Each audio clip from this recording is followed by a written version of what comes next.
What's the worst mistake you ever made when texting someone? So, I know a girl, she's 15, and I'm not quite sure what she has, but I do know she's mentally challenged. She's the sweetest little girl I know, heart of gold and extremely generous, and friendly. She's taken quite a liking to me, and her parents say she apparently doesn't stop talking about me at the dinner table, or whenever she gets the chance.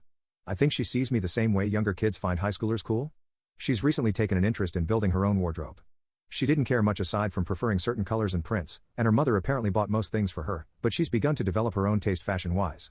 That said, I have several pairs of baggy pants I usually default to for comfort, and she noticed. She expressed to her mother that she wanted her own pair, but she wanted it to look exactly like my pants specifically. Now, baggy pants often have different looking fits depending on its dimensions and whoever's wearing them, and after hours of her mother taking her to different shops, they weren't able to find one that looked just like mine did, and fitted on her exactly like mine did. Lisa decided to send me a message once they reached the last shop, and she told me what she was doing. I go, I'll help. Like the dumb F that I am. God, if I could just ask to turn back time, I would have tossed my phone and myself down a whale's colon in the hopes that would save me from the day's humiliation. But as we are all just men, I was powerless. She found one that looked quite similar to mine, and she tried it on. She then sent me a picture of herself smiling and wearing the pants, but she told me she was still upset as it doesn't look as good as when you wear it. Alright, that's lovely. She's trying to copy me, very sweet of her. Unfortunately, I was busy when she messaged me. Not too busy not to be able to check my phone every now and then, but I definitely couldn't be on my phone for too long. So, I took a look at the picture she sent and decided it wasn't baggy enough and she had pulled the pair far too high up her waist. Again, I couldn't type for too long. I deliberately kept my responses short.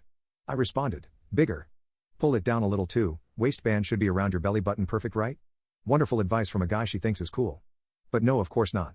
I placed my phone back into my pocket, happy with myself. I thought about wearing the pants that matched the color of what she had tried on when we meet again. But God is not merciful. In fact, God has forsaken us all. The second message never sent. Bigger, it's a single word and it sounds dry and uninterested. But surely sounding dry and uninterested in a conversation with a mentally stunted girl isn't too much of a sin, right? That wasn't my sin, unfortunately. And it's probably time I should mention Lisa is a black girl. Now, ladies and gentlemen, please open your keyboards and spot the letter B with me. It's on the lower right side, correct? Lovely. How wonderful is it that the letter N is also on the lower right side? Why, the letters are right next to each other. Surely, there is not a word that could be sabotaged by that simple little mistake? Well, there is. So I called Lisa the N-word. Hard are perfectly spelled.